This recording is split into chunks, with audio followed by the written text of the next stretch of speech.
I'm thinking that this is your idea, four of you on stage, or is it more of a cumulative effort? We had talked about doing it for a while because, Fergus and I have been fans of Rum Ragged, and the boys have recorded a couple of my songs and so on. So it seemed like a really good fit. And once we got together and started playing it, it was a good fit, but it was also a lot of fun. So we thought, well, wouldn't it be great if we could do a bit more of this? And the Christmas shows went pretty well, notwithstanding, all the COVID regulations that kept a lot of people away from it. So yeah, it kind of came together now this time around with the participation of the Arts and Culture Centres, and it's it's been a great bit of fun rehearsing for it, and we're really looking forward to it. So you're getting ready to go out on tour again. How does that feel? Yeah, it'll be a great bit of fun to get to see Newfoundland and Labrador again and actually get out and play Newfoundland and Labrador music as we go all through the province and get to play with Jim and Fergus and myself and Aaron. It'll be a great bit of fun. We're looking forward to it. Congrats on the Juno nod. Thank you very much. Yeah, it's nice to see Newfoundland and Labrador music get noticed on the national stage. Let's talk a little bit about that. I mean, what does that mean to you to have that kind of acknowledgement for? To be able to do that record, the record was, a total passion project for myself and Aaron, and to work with Billy Sutton for that record as well, again, and to be able to do a song that Jim wrote for the record was, you can't really put it in words when you get noticed by, we do it not for awards, it's always about the next show, but when you get noticed for these type of national awards, it's a great bit of an accolade to move forward with, yeah. Absolutely. We're going to title this tour "When It's All Over," right? Yes, I think we're all ready for that, aren't we? Yeah, absolutely. Yeah. And I had written a song actually a little while ago because, I guess it was probably a month or so ago, maybe a little more, but just thinking, I would never have predicted things were going to last this long when it all started last year. And, I think not just us, but I'm pretty sure all performers, everybody who's used to performing in front of a live audience are really desperate to get back at it. So I wrote a song called "When It's All Over," and just to go through, some of the trials and tribulations that people have had to deal with in all of this whole pandemic situation, not just the sort of personal restrictions that we've had to deal with, but I think being denied the pleasure of spending time, with friends and loved ones, and people being able to get home from the mainland for visits and all that kind of stuff. So when this tour came up, with the vaccines now in possibly an end in sight, it seemed like a good thing to call the tour, and hopefully now the song will work in that regard as well. Perseverance is a big theme, obviously, in a lot of the music that you play, that you write, and now we're coming out of this, and we just had Moya Green report and everything released. Now, what is it like? How do you sort of see us coming out of COVID, going into a hard financial situation? I mean, we've been through things before. Music always gets us through in some ways too, right? There's certainly a lot of music in the Newfoundland and Labrador traditional music repertoire that deals with dealing with hard times and just facing whatever's coming at us. I think that a lot of that has to do, of course, with the environment that we've lived in over centuries. People having to deal with all the sort of natural forces at play. You get up in the morning and the weather often just determines what your day is going to look like, historically anyway, in Newfoundland, when people working in the fishery and on the salt water and everything. So and coming into as you say, the Green Report, I guess for me personally, it means that I can stop writing about COVID and start writing about things like the Green Report and all the what's going to come out of that.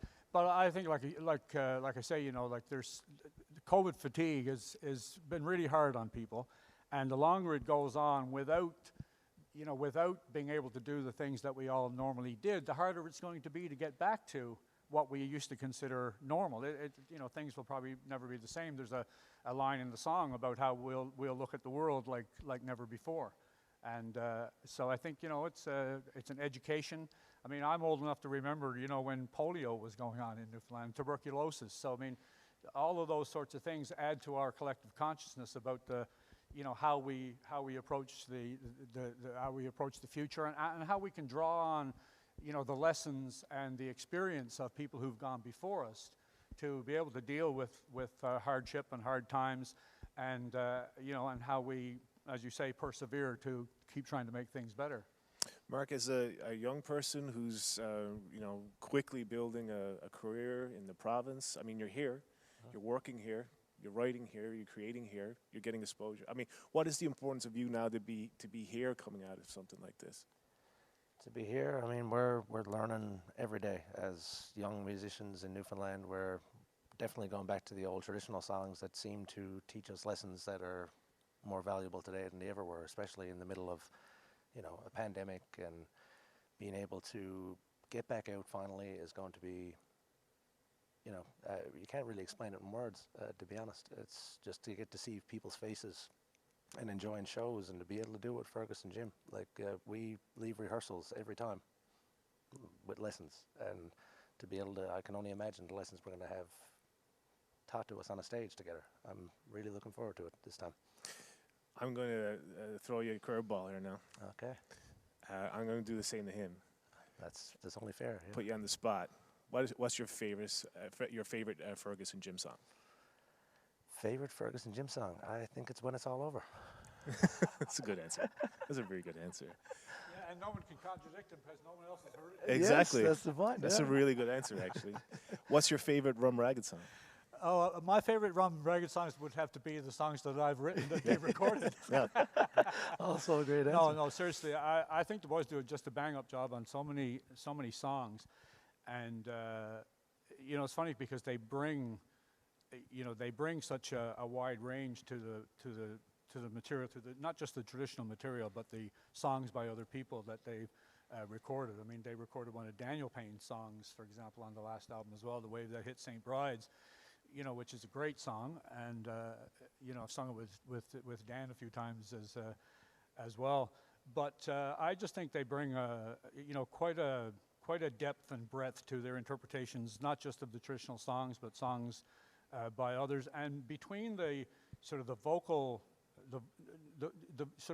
renditions of songs and the authenticity with which they actually sing them. And then on the other side of that, I mean, you have the wizardry of Aaron's accordion kind of underpinning everything they do. I mean, Fergus and I first met Aaron. I mean, he was only 12 or 13 years old when we first met him out in Appleton. I remember getting him up on the stage with us one time.